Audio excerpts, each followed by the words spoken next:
Hello everyone, this is R.Sudhakar Reddy, Assistant Professor, Department of Mining Engineering, Aditya University.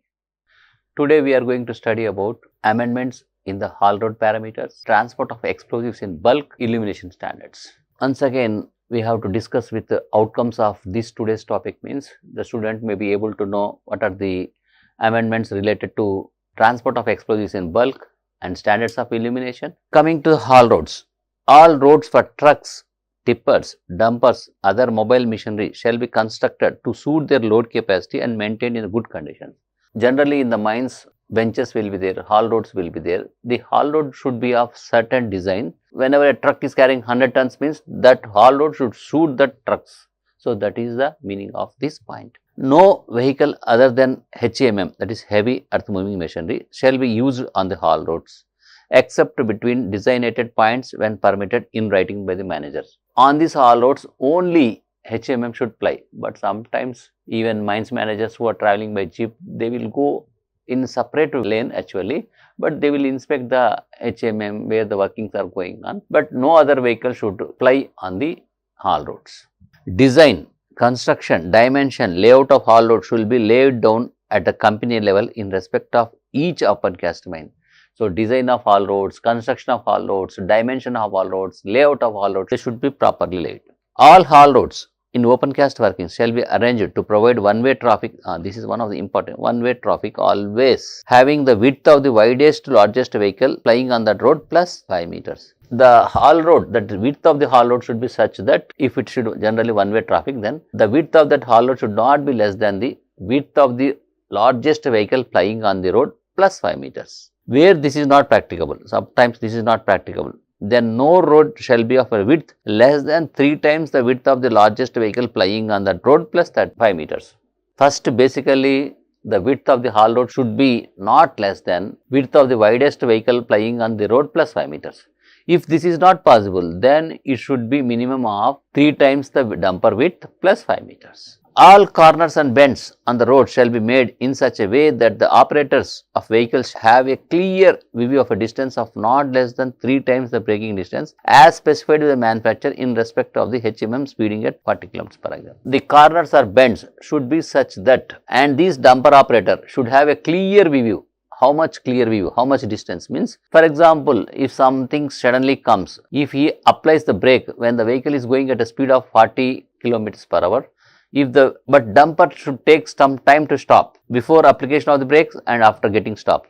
Suppose this is 5 meters, means the dumper operator should have a clear view of 3 times the 5 meters, means minimum of 15 meters, like that. So generally, whenever you apply the brake, dumper should take around 5 to 6, 7 meters like that. Then any operator should have, if there are curves or bends, minimum of 20 to 25 meters clear view. That is important. Where it is not possible to ensure the visibility for a distance as mentioned above, there shall be provided with 2 separate roads of width less than 2 times plus 3 meters of the largest vehicle plying on the road with a strong road divider at the center with adequate lighting and reflector along the road. So sometimes this is not possible, then it should be like this, the width of it should be two-way traffic, and it should be dumpers going to the crusher will go in separate lane, dumpers coming from the crusher will coming the separate lane, and the width of the haul road should not be less than the 2 times the width of the widest emission plus 3 meters. That is the important thing. And no haul road should have a gradient steeper than 1:16. These are the important things actually, even while laying the roads, because haul roads will be sometimes in the spiral open pit mines, the haul road will be like this. So always a gradient should be maintained. Nowhere the gradient should be steeper than 1:16, means it should not be 1:15, 1:14, 1:13. It should be 1:17 or 1:18 like that. And similarly ramp also. Ramp should not be steeper than 1:10. It is the connection between one bench to other bench. Ram should be used for the crawler mounting machines only and not for tire mounted machines. Gradient of tram shall not be steeper than 1:10. Just now we are discussing. And the length of the ram should not be more than 50 meters on one stretch. So that connection between one bench to other bench or one haul road to other haul road, longest stretch should be 50 meters. It should not be more than one, because then the load on the vehicle will be more. Sometimes the vehicle will get down also. Where any road existing above level of surrounding area, it shall be provided with a strong parapet wall embankment of following dimension. This is nothing but berm, which is called berm. So what are the dimensions of berm means? The width at the top not less than 1 meters. The berms are like this. I am just giving one figure. At top portion, the width should not be less than 1 meters, and at the bottom portion, width should not be less than 2.5 meters. Here, it should not be less than 2.5.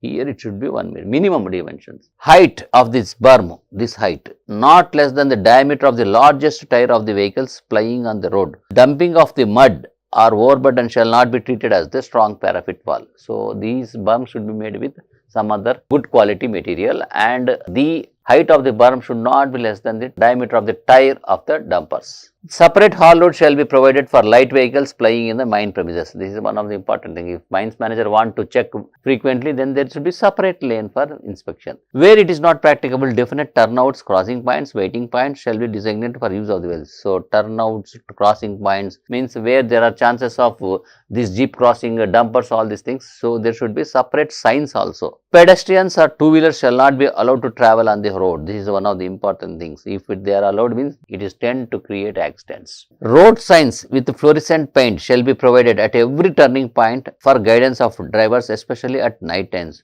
So, generally just like on the highways, the road signs should be there on the, even in the haul roads also. This should be with the fluorescent paint, means this paint will get reflects in the night time. At every curve, parapet walls or vertical posts with zebra lines shall be provided to help the drivers to keep the transport vehicle on the tracks, especially at night times. So, naturally just like even on the national highways or highways, at every curve there should be some embankment or some parapet wall to prevent toppling of the vehicle. Like that, such arrangement should be there in the mines also, and zebra lines should be provided to help the driver to keep the transport vehicle always on the track during night times. Conditions for transport of explosives in bulk. The owner, agent or manager of the mine where transport of explosives in bulk is proposed to be practiced shall ensure the following. So, she has to satisfy following conditions. Only properly trained persons. This is one of the important things. So, whenever you want to transport the explosives of work, only skilled persons should be deployed. Adequate personal protective equipment are required to be used by the persons deployed in this connection. Once again, personal protective equipment, even though using the skilled trainers, still they need to use proper protective equipment. The entire operation of the transportation of explosive in bulk within an open cast mine shall be placed under the overall charge of a competent person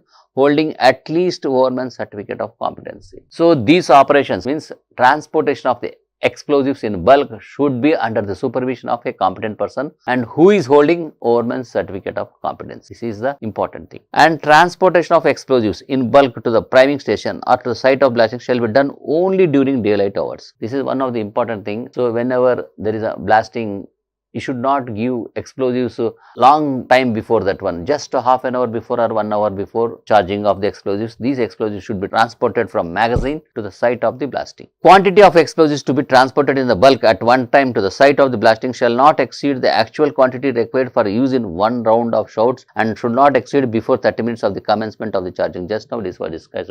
For example, one round of blast needs 1000 kgs. Transported to the site should not exceed 1000 kilograms. And it should be transported just before charging of the explosives, not before 2 hours or 3 hours. Only a vehicle duly approved by the competent authority shall only be used for transport. Generally, explosive vans will be there in all mines. So, these explosive vans should be used only for transportation of explosive. All conditions stipulated by the licensing authority in respect of the vehicle deployed for transportation handling of explosives in bulk shall be strictly followed. Just now I am telling, these explosive vans should be exclusively for transport of explosives only. Such vehicles shall be in the safe operating conditions and should be driven by the competent licensed drivers duly authorized by the manners. So, they need to have a heavy earth moving license also, they should have a light moving vehicle license, and this manager should check all these things and it should be given to only a responsible competent driver. And at least 2 fire extinguishers of suitable size and capable of fighting electrical and petroleum fires shall be provided in each vehicle in an easy accessible position maintained in the state of readiness. So, such explosive vans should be provided with 2 fire extinguishers. One should be able to fight electrical fires, generally dry powder. One should be able to fight petroleum fires, means all the extinguishers used for liquid fires. Before transporting explosives in bulk, the competent person authorized in this regard shall personally search every person engaged in the transport and use of explosives shall satisfy himself that no person engaged in his possession any cigarette, BD, any other smoking material or any matchboxes, any other apparatus like mobile phone, etc., any kind of capable of producing. So, it is the duty of a blaster or shot firer to check all his crew whether they are carrying any contrabands. Contrabands means cigarette, BD, matchbox, all these things. If any person is found, this should be communicated immediately to the mines manager, and he should not take that fellow like that. And this is the important precautions which need to be maintained by a blaster or shot firer. Additionally, the following precautions shall be strictly observed while transporting explosives in the bulk. The vehicle shall be properly earthed. This is one of the important. Earthing is one of the important thing which should be done to the explosive van. The vehicle shall be well locked except during times of placement and removal of stocks of explosives. So whenever driver goes from the explosive van, it should be properly locked. The vehicle shall not be overloaded. So generally, for example, for motorcycle, 1+1 is the limit. For cars, 1+4. Like that, even explosive van will have certain capacities. It should not go beyond that capacities. The vehicle shall not be driven at speed exceeding 25 km/h. This is one of the important aspect when concerning explosive van only. So 25 km/h is the speed limit. Vehicle loaded with explosives shall not be left unattended. This is one of the important thing. Whenever you are carrying explosives, you should not get down and have a chai, have a BD, all these things. This should not be done by a competent, responsible person. The vehicle shall be kept in isolated places while loaded. Shall be kept. So whenever explosives are loaded, it should not be kept in the crowded places. So if something happens, everything will go on damage.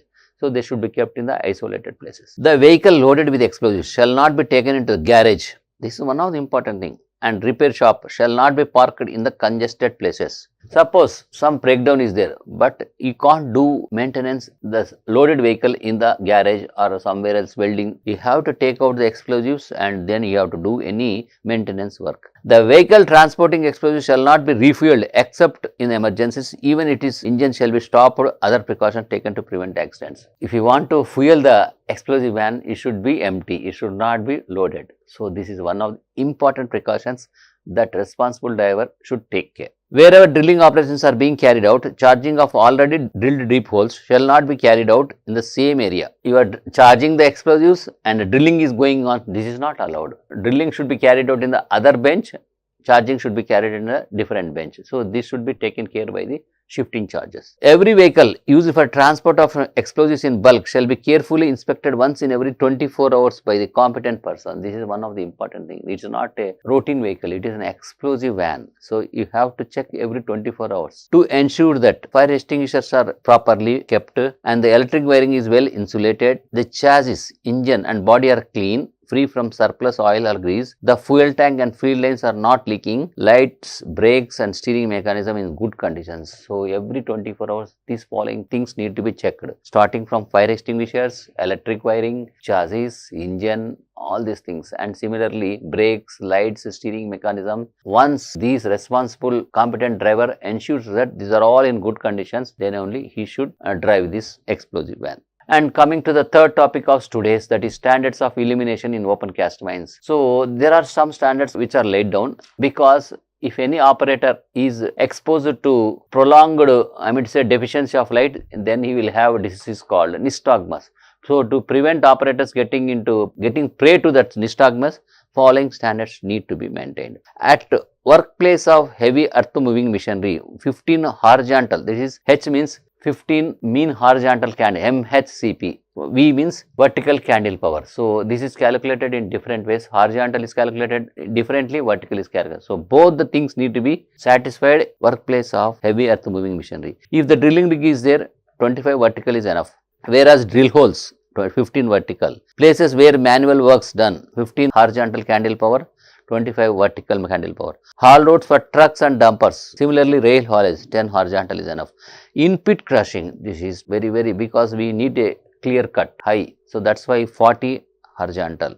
Hand picking points, because you are doing mineral processing, 50 horizontal. And coming to first aid station, 50 horizontal. Rest shelter, 30 horizontal. Workshop, here also clear vision is required, 100 horizontal and 50 vertical. Parking yard, 50 horizontal. General working areas as determined by the manager in writing. This illumination standards comes in multiple choice questions, generally in the FCC examinations conducted by the DGMS. So one should prepare generally these type of things comes, and similarly other penalties, how the mines manager is given penalties in different aspects.